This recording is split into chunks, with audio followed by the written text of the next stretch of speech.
అందరికీ నమస్తే. VTV voice వారిది పొలిటికల్ ఛానల్కు స్వాగతం. తెలంగాణ నీటి హక్కుల విషయంలో గత బీఆర్ఎస్ ప్రభుత్వం అనుసరించిన వైఖరిపై ముఖ్యమంత్రి రేవంత్ రెడ్డి తీవ్ర స్థాయిలో ధ్వజమెత్తారు. రాజకీయ ఉనికిని కాపాడుకోవడం కోసమే మాజీ సీఎం కేసీఆర్ ఇప్పుడు జల వివాదాలను మళ్లీ తెరపైకి తెచ్చి రెండు రాష్ట్రాల మధ్య భావోద్వేగాలను రెచ్చగొడుతున్నారని ఆయన తీవ్రంగా ఆరోపించారు.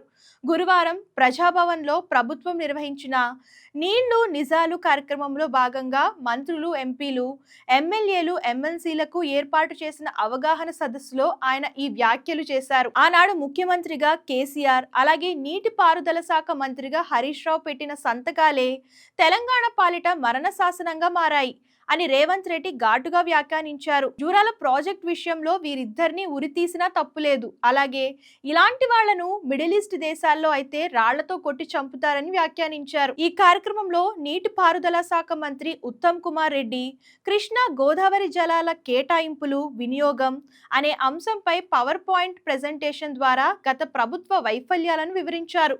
ముఖ్యంగా పాలమూరు రంగారెడ్డి ఎత్తిపోతల పథకంపై ఆయన కీలక వివరాలు వెల్లడించారు. జనవరి 2న అసెంబ్లీ సమావేశాలు పునఃప్రారంభం కానున్న నేపథ్యంలో నీటిపారుదల రంగంపై చర్చకు ప్రభుత్వం సిద్ధంగా ఉందని రేవంత్ రెడ్డి ప్రకటించారు. కృష్ణా గోదావరి జిల్లాలపై అసెంబ్లీలో చర్చిద్దాం, దమ్ముంటే కేసీఆర్ చర్చకు రావాలి అని సవాలు విసిరారు. తెలంగాణ హక్కుల కోసం ట్రిబ్యునల్ వద్ద చట్టపరంగా తమ ప్రభుత్వం పోరాడుతుందని ఆయన స్పష్టం చేశారు. సో ఇంతకీ ఈ జలాల రచ్చ ఎంతవరకు చేరుతుందో మీకు ఏమనిపిస్తుందో కామెంట్ రూపంలో తెలియజేయండి. అండ్ ఇలాంటి లేటెస్ట్ న్యూస్ కోసం మన ఛానల్ ఫాలో అవడం, సబ్స్క్రైబ్ చేయడం మర్చిపోకండి.